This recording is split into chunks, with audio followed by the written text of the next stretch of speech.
زمین پر زلزلوں کا آنا، موسم کے باوجود بارشوں کا نہ آنا، اگر آ جائیں تو ان کا سیلاب اور طوفان بن جانا۔ کبھی کبھی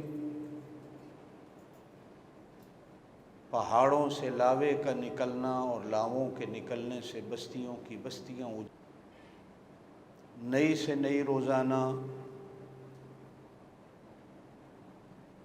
بیماریاں اور پریشانیاں پیدا ہونے لگ جائیں۔ کیا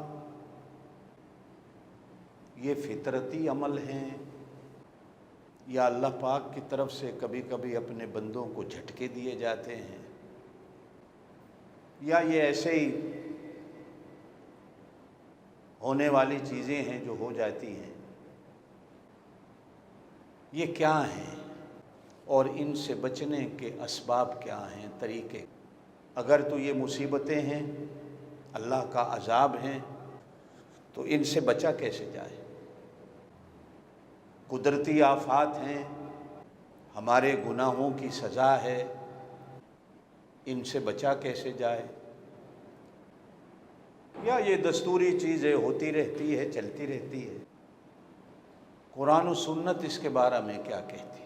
اور اللہ کی شان یہ ہے کہ ہم میں سے ہر بندہ بے فکر ہے، کسی کو فکر نہیں، یا تو پرواہ نہیں، جو ہوگا دیکھا جائے گا۔ قرآن و سنت سے ایک بات تو ضرور ملتی ہے، باقی باتیں بھی ملتی ہیں، لیکن ابتدا میں کہہ کے میں آگے چلوں کہ جناب نبی کریم علیہ السلام کبھی مدینے میں آندھی آتی دیکھتے ہیں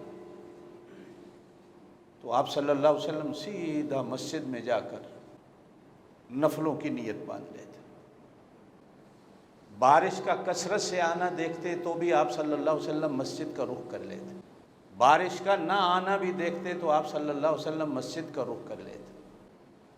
آفات اور بلاؤں کو آپ صلی اللہ علیہ وسلم آتا دیکھتے تو مسجد کا رخ کر لیتے۔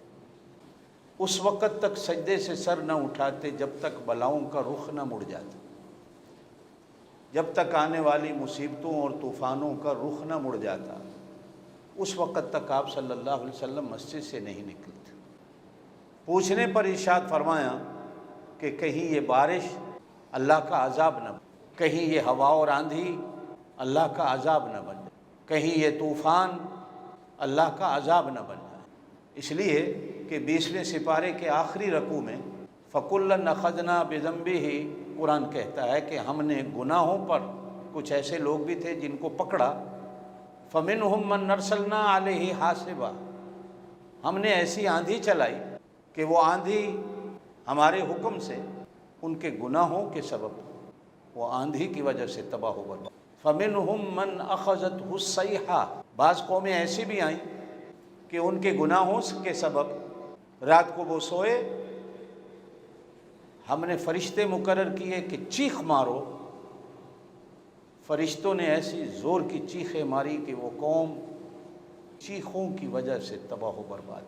فَمِنْهُمْ مَنْ أَغْرَقْنَا، بعض قومیں ایسی بھی آئیں کہ جن کو ان کے گناہوں کے سبب ہم نے پانیوں میں غرق کر۔ ہونا تو ایسا ہونا کہ وہ پانی سیلاب اور طوفان بن جائے، یہ کو معمولی، اس کو کبھی معمولی نہ سمجھ، یہ عذابوں میں سے تو افلاطون نے حضرت موسیٰ علیہ السلام سے پوچھا کہ موسیٰ، اگر آسمان سارا تیر کمان بن جائے اور وہ تیر کمان اللہ کے ہاتھ، ساری دنیا کے درخت کاٹ کر اللہ پاک تیر بنا دے اور چلانے والا بھی اللہ ہو، اب کو بندہ چاہے میں بچ جاؤں تو کیسے بچے؟ اس لیے کہ جب اللہ نے تیر چلایا تو کون بچے؟ چلانے والا اللہ ہو تو کون بچے گا؟ تو حضرت موسیٰ علیہ السلام نے فرمایا اس بچنے کا سب سے اچھا طریقہ یہ ہے اللہ کے پہلو میں آ کے کھڑے ہو۔